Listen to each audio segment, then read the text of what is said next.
જોહાર દોસ્તો, હું છું કનેશ ભુરિયા। પહેલા તો આ વિડીયો જોઈ લો, પછી આગળ વાત કરીએ।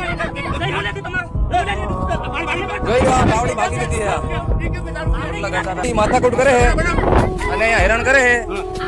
આ જોઈ લો, અહીંયા ભાઈઓને બી આન્સર ગાયો દે છે, બધું કરે છે। તો વિડીયો જોઈને દોસ્તો, આ વિડીયો ક્યાંનો છે ક્યાંનો નહીં તો મને ખબર નથી, અને તમને ખબર હોય તો દોસ્તો કોમેન્ટમાં મને જરૂરથી જણાવજો।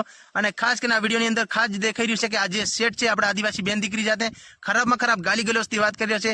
ખાસ કરી કેમ કે ગાલી ગલોચથી તો વાત કરી છે આપણી આદિવાસી બેન દીકરી સાથે કે આપણા આદિવાસી બેન જે રોટલા કરતી હતી તાવડી પણ તોડ નાખી, તો આ એક નંબરનો લુસ્સો લફંગો સેટ કહેવાય। એટલી મને ખબર પડે છે કે આનામાં જરી નીતિ નથી, જરી માણસાઈ નથી, એટલે આ આપણા આદિવાસી બેન જે રોટલા કરતી હતી તાવડી પણ તોડ નાખી, તો આ એક નંબરનો હરામી સેટ કહેવાય। તો મારા આદિવાસી ભાઈ હું એટલું કહેવા માંગુ છું, કાઠિયાવાડ સૌરાષ્ટ્રની અંદર ગમે ત્યાં તમે ભાગ્યું રાખી રહ્યા, કડિયા કામ કરતા હોય અથવા કારખાનામાં ગમે ત્યાં કામ કરતા હોય, તો ગમે એવો સેટ હોય ને, લખપતિ હોય કે અરબપતિ, આપણે કોઈના બાપથી ન ડરવાનું, બરોબર। અને આ સેટ તો એક નંબરનો ખોટો છે, કેમ કે આપણા આદિવાસી બેન દીકરી સાથે ખરાબમાં ખરાબ ગાલી ગલોચથી વાત કરી છે, તો આ સેટ ઉપર કાયદેસરની કાર્યવાહી થવી જોઈએ। અને ખાસ કરીને હું મારા આદિવાસી ભાઈઓને કહું છું, કાઠિયાવાડ સૌરાષ્ટ્રની અંદર ગમે તે તમારી જોડે કોઈ સેટ ખરાબ કરે અને આપણી બેન દીકરી સાથે કોઈ ખરાબ વ્યવહાર કરે, તો જરૂરથી અમારી જેવાનો કોન્ટેક્ટ કરી લેવો, અમે થાય એટલો સપોર્ટ કરશું અને આવા સેટિયા ઉપર કાયદેસર કાર્યવાહી કરશું। એટલું મારું ખ્યાલ છે। વિડીયો દરેક ભાઈઓ પાસે શેર કરજો। બાકી જય જોહાર, જય આદિવાસી।